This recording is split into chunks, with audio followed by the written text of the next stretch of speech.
বিসমিল্লাহির রহমানির রহিম। সবাইকে অনেক অনেক শুভেচ্ছা। আমি আছি মঞ্জুল হাসান, প্রভাষক পদার্থবিজ্ঞান, ভুলিয়া সিরাজপুর স্কুল অ্যান্ড কলেজ। আজ আমরা পদার্থবিজ্ঞান প্রথম পত্রের মহাকর্ষ অভিকর্ষ অধ্যায়ের গুরুত্বপূর্ণ কিছু সূত্র নিয়ে আলোচনা করব। সূত্রগুলো হলো কৃত্রিম উপগ্রহের বেগ নির্ণয়, কৃত্রিম উপগ্রহের আবর্তনকাল নির্ণয় এবং কৃত্রিম উপগ্রহের উচ্চতা নির্ণয়। প্রথমে আমরা কৃত্রিম উপগ্রহের বেগ নির্ণয় সূত্র নিয়ে আলোচনা করব। মনে করি এম ভরে একটি কৃত্রিম উপগ্রহ ভূপৃষ্ঠ থেকে এইচ উচ্চতায় ভি বেগে প্রদক্ষিণ করে এবং পৃথিবীর ব্যাসার্ধ যদি আর এবং ভর যদি এম হয়, তাহলে আমরা কেন্দ্রমুখী বলের সূত্র অনুসারে লিখতে পারি এফ সমান সমান M V square by R plus H. এটা আমরা 1 নম্বর সমীকরণ দিলাম। আবার যদি আমরা অভিকর্ষ সূত্র অনুসারে লিখি, অভিকর্ষ সূত্র অনুসারে লিখি এফ সমান G M M by R plus H whole square. এখন আমরা 1 এবং 2 নং সমীকরণ হতে পাই 1 এবং 2 নং সমীকরণ হতে আমরা পাই M V square by R plus H equal G M M by R plus H whole square. এখন এখান থেকে আমরা লিখতে পারি, এখান থেকে দুই পাশ থেকে আমরা এম বাদ দিতে পারি এবং নিচ থেকে আর প্লাস এইচ, এখানে একটা এখানে আছে দুইটা, এখান থেকে যদি বাদ দিই তাহলে লেখা যায় V square equal G M by R plus H. এখান থেকে লেখা যায় V equal root G M by R plus H.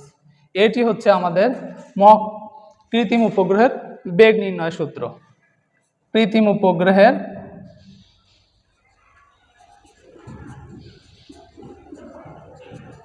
উপগ্রহের বেগ। এখন আমরা কৃত্রিম উপগ্রহের আবর্তনকাল নির্ণয় সূত্রটি বের করব। কৃত্রিম উপগ্রহের আবর্তনকাল।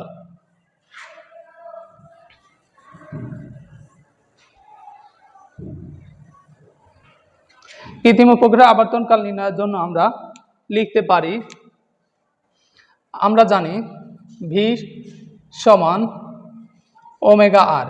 এখানে যেহেতু ভূপৃষ্ঠ থেকে এইচ উচ্চতায় কৃত্রিম উপগ্রহ আবর্তন করে, তাই আমরা লিখতে পারি রৈখিক বেগ ভি সমান ওমেগার পরিবর্তে লিখতে পারি আমরা 2π/t এবং আর এর পরিবর্তে লিখতে পারি হচ্ছে আর প্লাস এইচ। তাহলে এটা হচ্ছে এটা 3 নম্বর সমীকরণ এবং এটা 4 নম্বর সমীকরণ। 3 এবং 4 নম্বর সমীকরণ হতে আমরা পাই 3 ও 4 সমীকরণ হতে পাই root G M by R plus H equal 2π/t R plus H. এখান থেকে আমরা লিখতে পারি T into root G M by R plus H equal 2π R plus H. এরপর এখান থেকে আমরা লিখতে পারি টি ইকুয়াল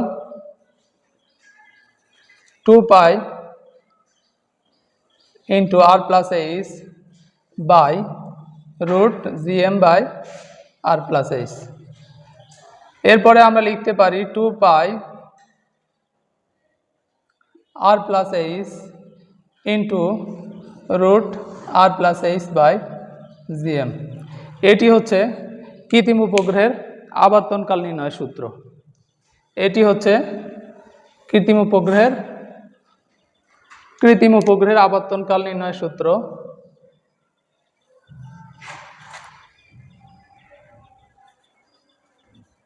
কৃত্রিম উপগ্রহের আবর্তনকাল। এরপর আমরা কৃত্রিম উপগ্রহের উচ্চতা নির্ণয় সূত্র বের করব। এটা আমরা যদি 5 নম্বর সমীকরণ দিই, তাহলে 5 নং সমীকরণ হতে পাই T equal 2π R plus H root R plus H by G M. এখন আমরা উভয় পক্ষে বর্গ করে পাই T square equal 4π R square R plus H whole square root R square চলে গেলে এখানে থাকে হচ্ছে R plus H by G M. এটা আমরা বর্গ করলাম। এরপর এখান থেকে আমরা লিখতে পারি, এখান থেকে আমরা এইখানে হচ্ছে 2টা আর প্লাস এইচ আর এখানে হচ্ছে একটা, তাহলে 3টা আর প্লাস এইচ, তাহলে T square equal 4 pi square into R plus H cube by হচ্ছে জিএম। এখন আমরা এখান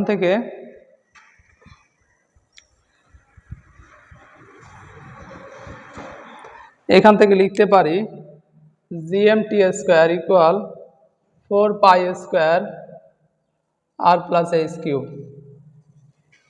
আমরা পার্শ্ব পরিবর্তন করব, 4 pi square R plus H cube equal হচ্ছে GM T square, GM T square R plus H cube equal GM T square by হচ্ছে 4 pi square.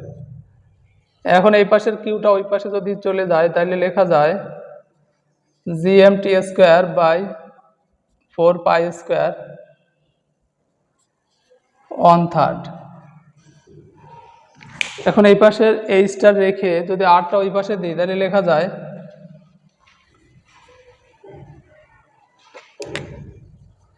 H equal GM T square by 4 pi square 1/3 minus R. এটি হচ্ছে ভূপৃষ্ঠ থেকে H উচ্চতায়